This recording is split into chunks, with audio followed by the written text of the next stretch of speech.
El aire en el salón era tan denso, cargado de fragancias costosas y lutos hipócritas, que parecía poder cortarse con un cuchillo.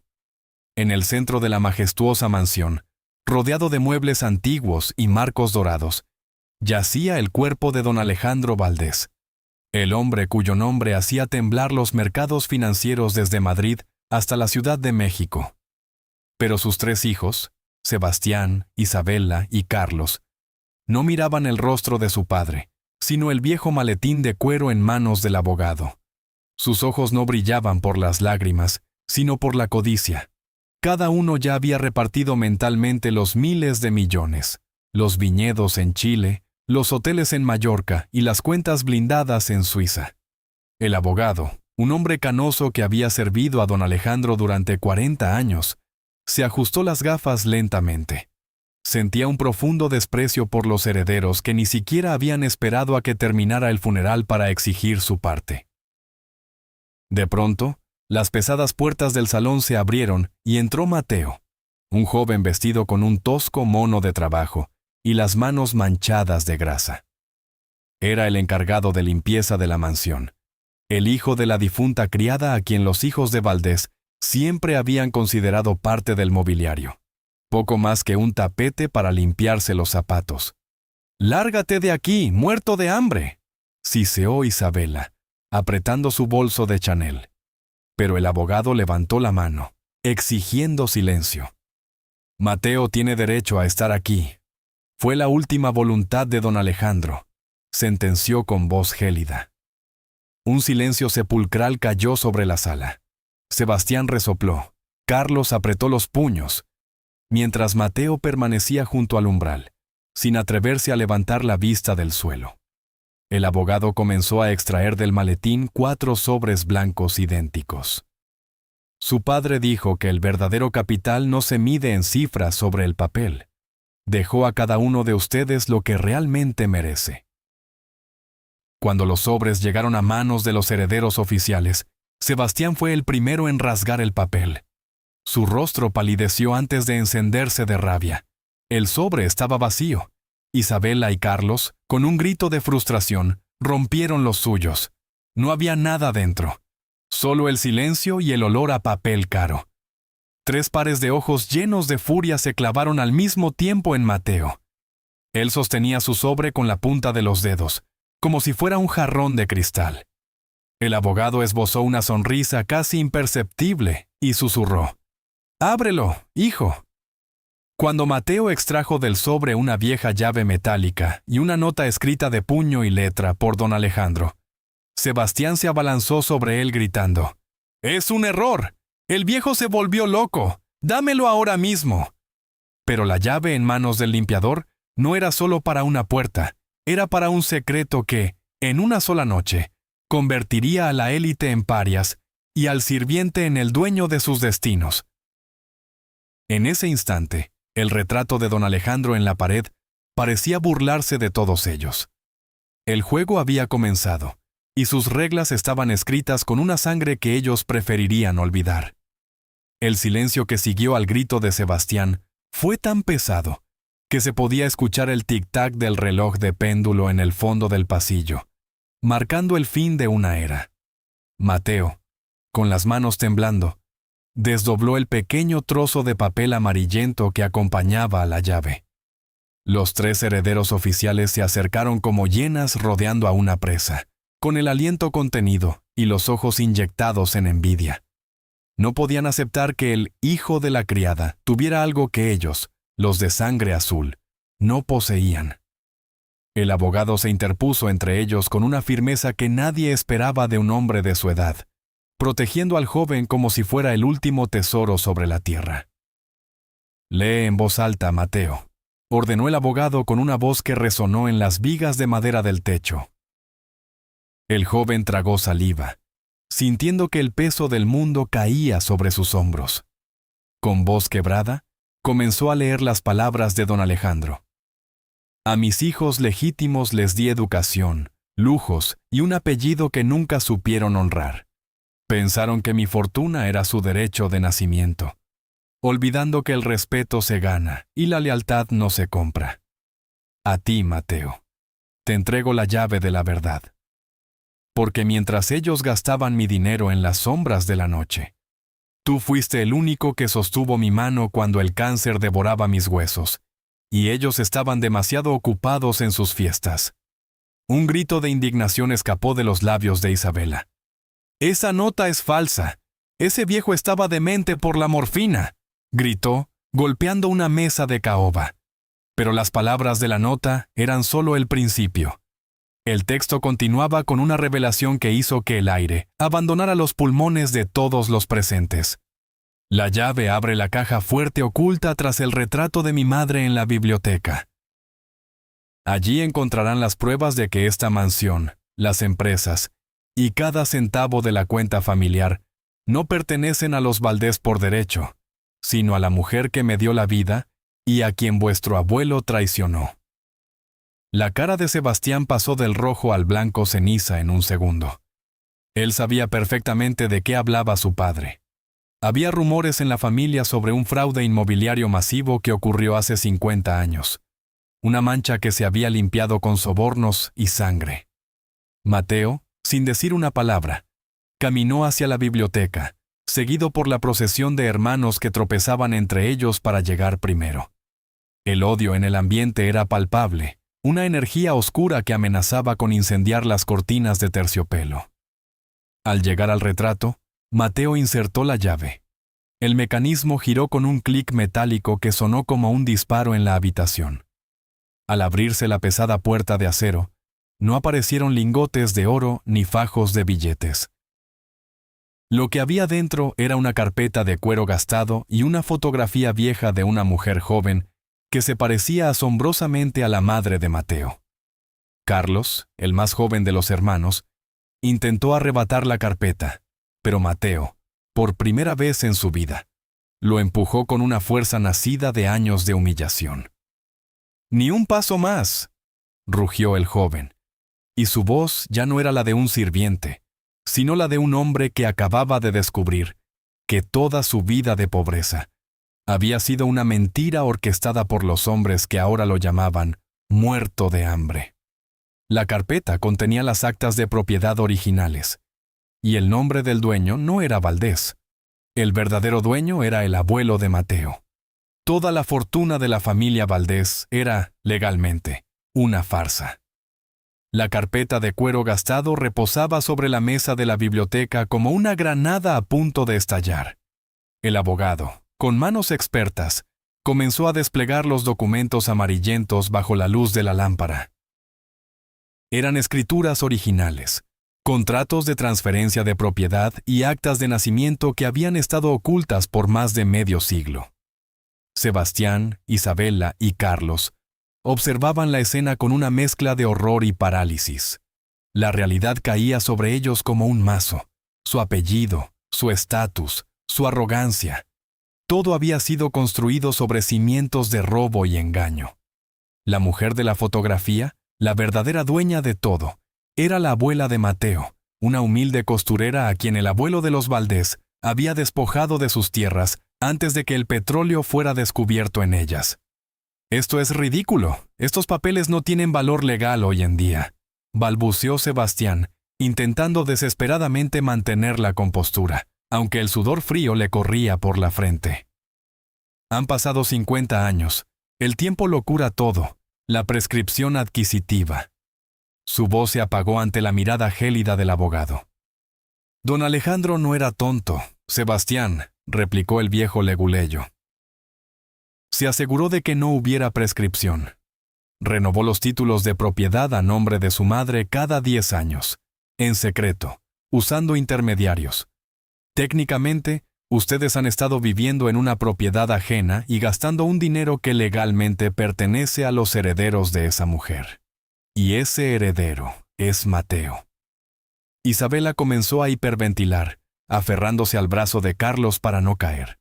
Su mundo de portadas de revistas, viajes en jet privado y cenas de gala se estaba desintegrando en segundos. «Mateo, escúchame bien», gritó, su voz temblando entre la furia y la súplica. «Esto es una locura, somos familia, de alguna manera. Te daremos dinero, mucho dinero, una indemnización. Pero no puedes hacernos esto. No puedes dejarnos en la calle.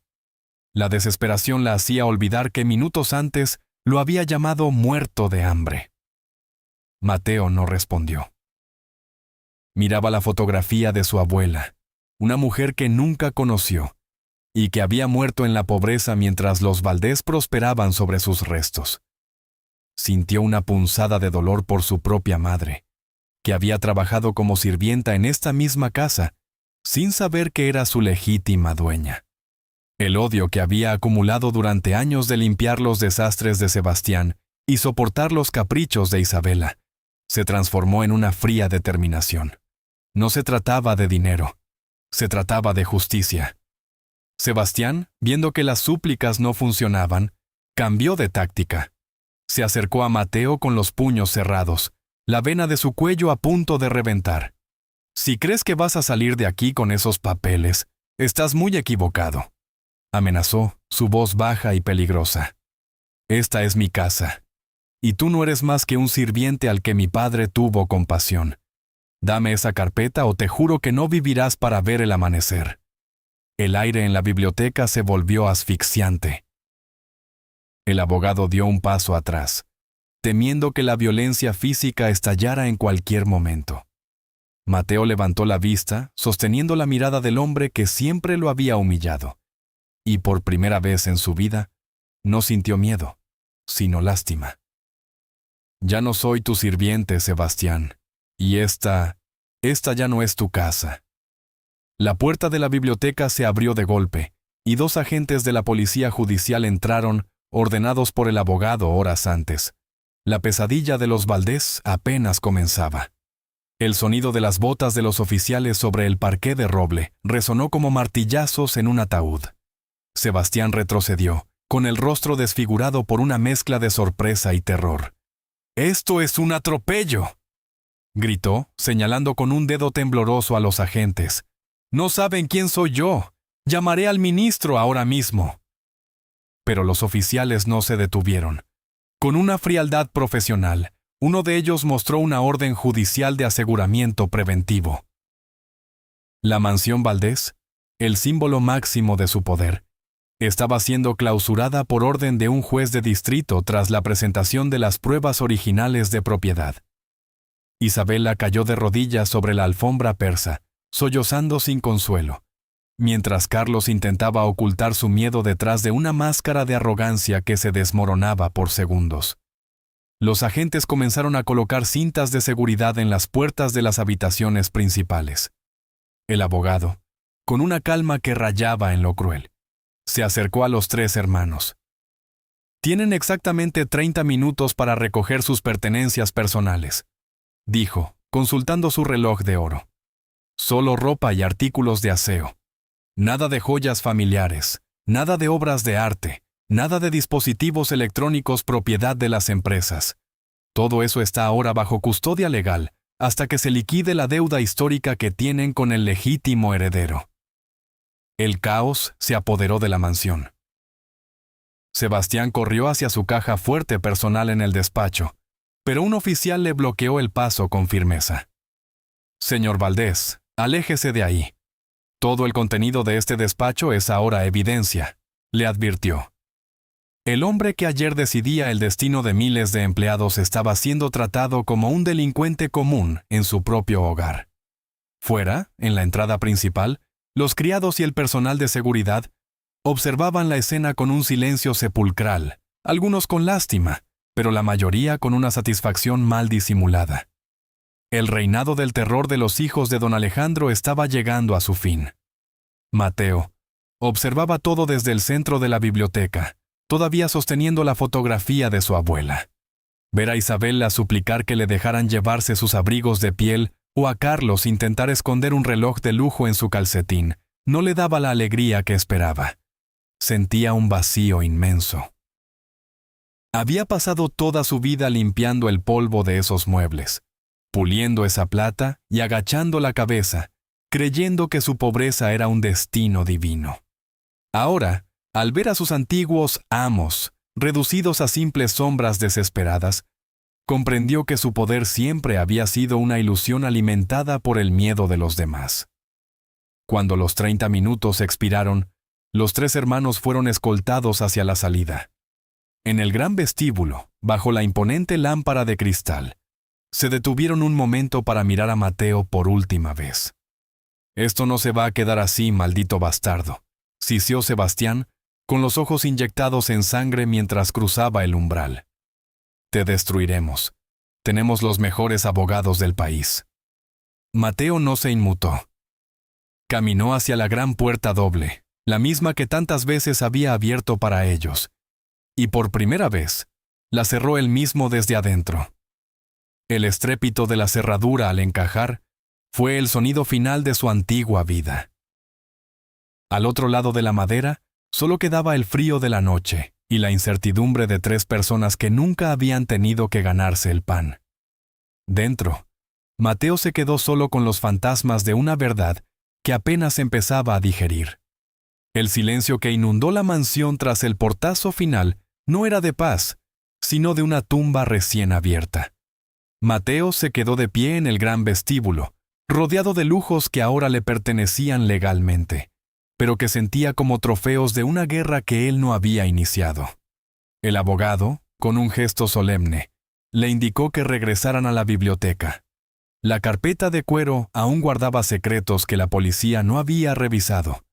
Documentos que don Alejandro había marcado con una cinta roja, la señal de lo estrictamente personal. Al abrir el doble fondo del archivador, Mateo encontró un diario manuscrito, el confesionario privado del hombre que todos llamaban el Titán. Al pasar las páginas, la caligrafía de don Alejandro se volvía más errática, reflejando su agonía física y moral. Mateo leyó palabras que le helaron la sangre. «Mis hijos creen que los odio por su incompetencia, pero la verdad es más oscura. Los odio porque veo en sus ojos el mismo brillo criminal de mi padre». El diario revelaba que la fortuna de los Valdés no solo nació de un robo de tierras, sino de un pacto de silencio tras la muerte de la madre de Mateo. Según el relato, ella no murió de una enfermedad común como siempre le habían dicho. Murió intentando reclamar lo que era suyo, enfrentándose al abuelo de los hermanos Valdés, en una noche de tormenta que terminó en una tragedia conveniente. Mateo sintió que las paredes de la biblioteca se cerraban sobre él. La traición no era solo financiera, era vital. Su madre había servido en esa casa como una sombra, humillada por los mismos hombres que sabían que ella era la verdadera heredera. Cada plato que lavó, cada suelo que pulió, lo hizo bajo el techo que le pertenecía por derecho de sangre, mientras sus verdugos se burlaban de su pobreza. La rabia, que hasta ahora había sido una llama contenida, se convirtió en un incendio forestal en el pecho de Mateo. Miró el retrato de don Alejandro y comprendió que el viejo no le había entregado la llave por amor, sino por una culpa que no lo dejaba morir en paz. Mientras tanto, afuera, en la fría acera de la avenida más cara de la ciudad, Sebastián, Isabela y Carlos se amontonaban junto a sus maletas de diseñador, rodeados por la mirada curiosa de los transeúntes y los flashes de algunos paparazzi que ya habían olido la sangre del escándalo. No tenían llaves de coche, pues los vehículos estaban a nombre de la empresa, ahora intervenida. Sebastián intentaba desesperadamente hacer llamadas, pero sus tarjetas de crédito eran rechazadas una tras otra. Estaban experimentando, por primera vez en sus vidas, la invisibilidad social que Mateo había sufrido desde que nació. De vuelta en el interior, el abogado sacó un último documento de la carpeta, una lista de contactos y grabaciones en un pequeño dispositivo USB. «Aquí está el resto de la munición, Mateo», dijo el hombre con voz sombría. «No solo tienen deudas contigo, sino con el fisco y con socios a los que han estafado durante años. Si decides entregar esto, no solo perderán la casa, perderán su libertad». Mateo sostuvo el pequeño objeto negro en su mano, sintiendo el poder de destruir por completo a quienes lo llamaban basura. La pregunta ya no era si podía ganar, sino en qué clase de hombre se convertiría si decidía aniquilarlos por completo. El legado de los Valdés era una cadena de odio, y ahora Mateo tenía la cizalla para romperla, o para usarla como un látigo. La noche en la avenida se volvió un escenario de humillación pública que Sebastián no estaba dispuesto a tolerar. Mientras los flashes de los fotógrafos de prensa rosa iluminaban sus rostros desencajados, él apartó a Isabela de un empujón para alejarse de la luz. Su mente, forjada en la crueldad de los negocios sin escrúpulos, ya estaba trazando un plan de guerra. «¡Dejen de llorar!», rugió a sus hermanos, su voz ronca por el frío y el odio. «Ese bastardo no sabe con quién se ha metido. Una llave y unos papeles viejos no borran 30 años de poder. Mañana mismo, este abogado y su sirviente aprenderán lo que sucede cuando intentas morder la mano que te dio de comer». Sebastián no llamó a un abogado de familia, llamó a un solucionador. Un hombre cuyas oficinas no figuraban en ningún registro, y cuyo trabajo consistía en hacer que los problemas desaparecieran en el silencio de la noche. Mientras tanto, dentro de la mansión, Mateo sentía que el lujo de la biblioteca lo asfixiaba. Insertó el dispositivo USB en la computadora de don Alejandro, y lo que vio lo dejó paralizado. No eran solo grabaciones de negocios, eran videos de seguridad de la casa de hacía 20 años. En uno de ellos, granulado y oscuro, se veía a su madre discutiendo con el abuelo de los Valdés en ese mismo despacho. La imagen mostraba un forcejeo, un empujón violento y luego el silencio. El acta de defunción que decía «caída accidental» era una mentira comprada con el oro de los Valdés. El abogado observó a Mateo, cuyo rostro se había transformado en una máscara de piedra. «Ahora lo entiendes, ¿verdad?», susurró el anciano. «Don Alejandro no pudo denunciar a su propio padre mientras vivía, pero te dejó el arma cargada para que tú hicieras justicia. No se trata de una casa, Mateo. Se trata de un asesinato encubierto». La revelación golpeó a Mateo con la fuerza de un rayo. Sus manos, que antes solo sabían limpiar manchas de café, ahora sostenían la soga que enviaría a toda la estirpe Valdés a una celda de máxima seguridad. La herencia no era una bendición, era una sentencia de muerte para el honor de una familia que nunca lo tuvo. De repente, el silencio de la mansión fue roto por el sonido de un cristal rompiéndose en la planta baja. Mateo se puso en pie, con el corazón martilleando contra sus costillas. El abogado apagó la lámpara de la biblioteca de inmediato. Sebastián no iba a esperar al juicio. Había enviado a sus perros de presa para recuperar la carpeta y el USB antes de que la policía procesara las pruebas. El olor a gasolina comenzó a filtrarse por debajo de la puerta de madera noble. Los Valdés preferían ver la mansión y toda su historia reducida a cenizas, antes que verla en manos del hijo de la mujer que ellos mismos habían eliminado. Mateo guardó el USB en su bolsillo y agarró un pesado atizador de bronce de la chimenea. Ya no era el chico asustado que bajaba la cabeza cuando Sebastián entraba en la habitación. Era el guardián de una verdad que había esperado décadas para ser gritada. Las sombras en el pasillo se movían con rapidez, y el brillo de una navaja bajo la luz de la luna que entraba por el ventanal anunció que la diplomacia había terminado. La guerra por el legado de los Valdés acababa de pasar de los tribunales a la sangre, y Mateo estaba decidido a que, esta vez, la historia no la escribieran los asesinos.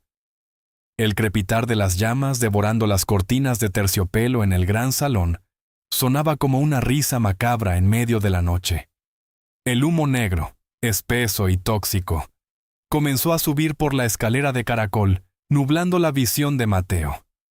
Los hombres enviados por Sebastián no eran ladrones comunes. Eran sombras expertas que se movían con la confianza de quienes saben que la ley no los alcanzará.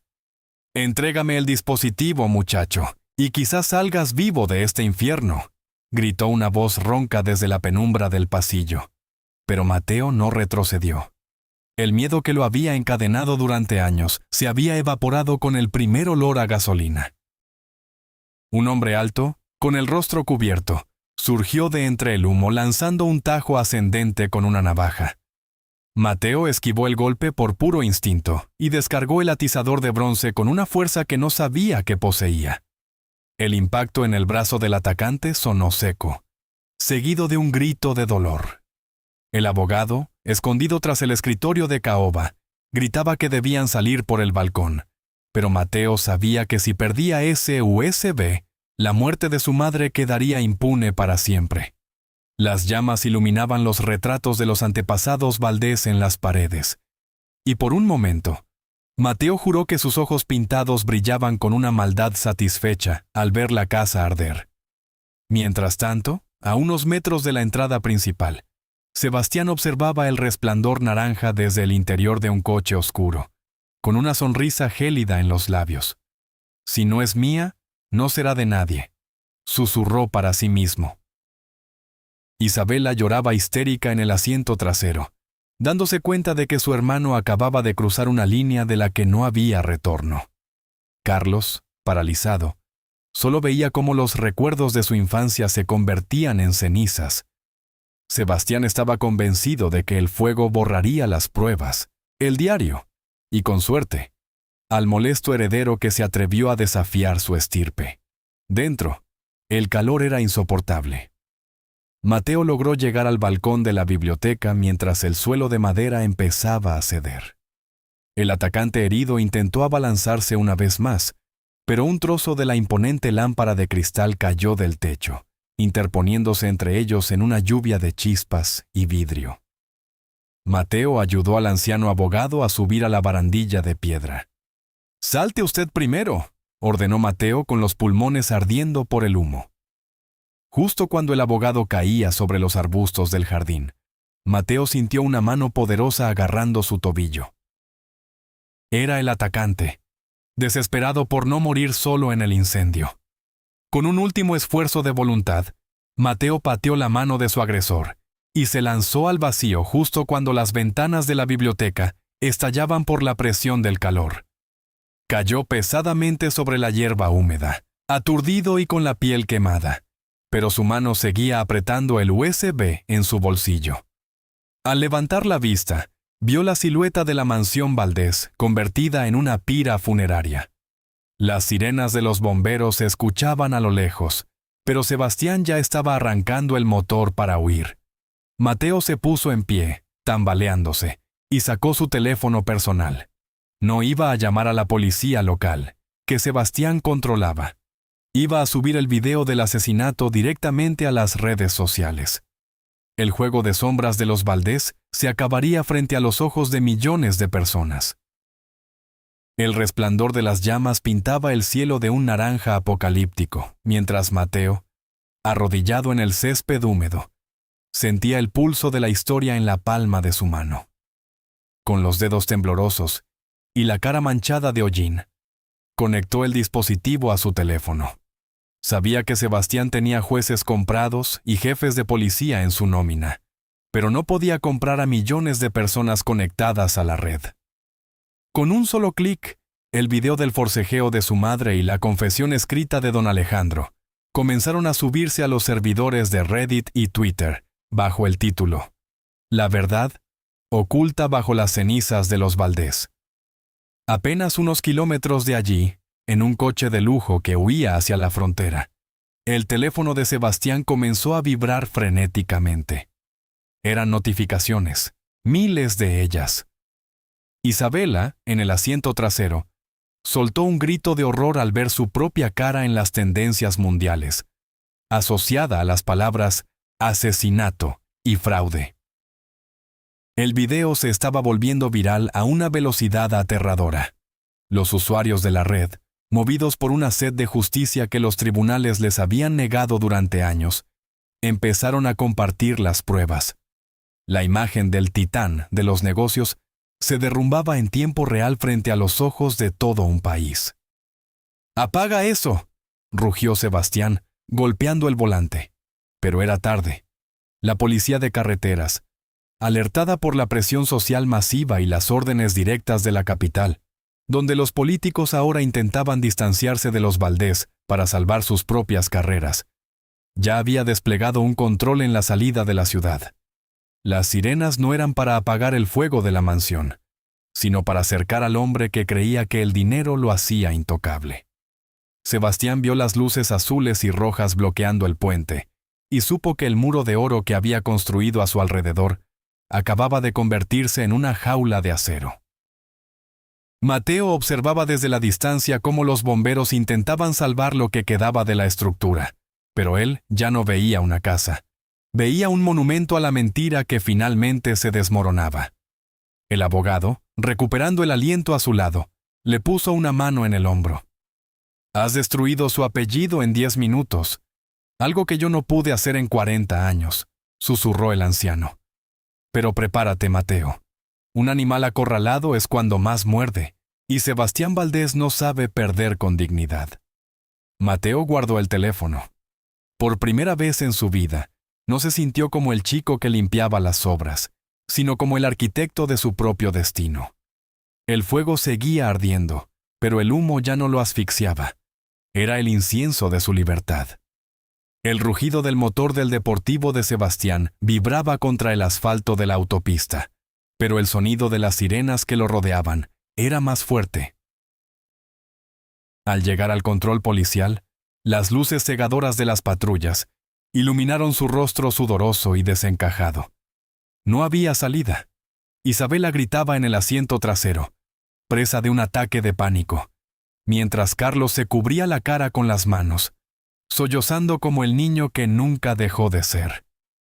Sebastián, con los nudillos blancos de tanto apretar el volante, miró por el espejo retrovisor y vio el resplandor del incendio a lo lejos. Su imperio, su apellido y su libertad se estaban convirtiendo en humo negro. «Bájese del vehículo con las manos en alto», ordenó una voz por el megáfono. Sebastián dudó un segundo. Su mente criminal barajó la idea de acelerar, de embestir el bloqueo, de morir en una explosión de gloria y soberbia. Pero al mirar a sus hermanos, vio el reflejo de su propia miseria. Eran parásitos que no sabían sobrevivir sin el anfitrión que acababa de morir. Lentamente, abrió la puerta. El frío de la noche lo golpeó de frente, un frío que ninguna chaqueta de cachemira podía calmar. Mientras los oficiales lo inmovilizaban contra el metal caliente del coche, Sebastián vio en la pantalla de un teléfono de un agente el video que Mateo había subido. Los comentarios de miles de personas pidiendo justicia eran los clavos finales de su ataúd social. Mientras tanto, en los restos humeantes de la mansión, Mateo caminaba entre los escombros carbonizados. El fuego había sido controlado, pero el interior era un esqueleto de ceniza. Encontró, milagrosamente intacta bajo una viga caída, la pequeña caja de música que perteneció a su madre. Al abrirla, la melodía tintineó suavemente en el aire viciado por el humo. No era una victoria dulce. Era el sabor amargo de una verdad que costó demasiadas vidas. El abogado se acercó a él con un documento sellado que había rescatado antes del incendio. El seguro de la mansión y las cuentas offshore que no pudieron quemar. Ahora están a tu nombre, Mateo. Eres, legalmente, uno de los hombres más ricos del país. Mateo cerró la caja de música y miró hacia el horizonte, donde el sol empezaba a asomar, tiñendo el cielo de un rojo sangre. La riqueza no le devolvía los abrazos de su madre ni los años de humillación, pero le daba algo que los Valdés nunca tuvieron: el poder de hacer el bien sin pisotear a nadie. Vio pasar las furgonetas de la policía que trasladaban a Sebastián y a sus hermanos hacia el centro de detención. No sintió odio, solo un profundo alivio. La cadena de sombras se había roto. El sirviente ya no existía, y el amo había sido devorado por su propia codicia.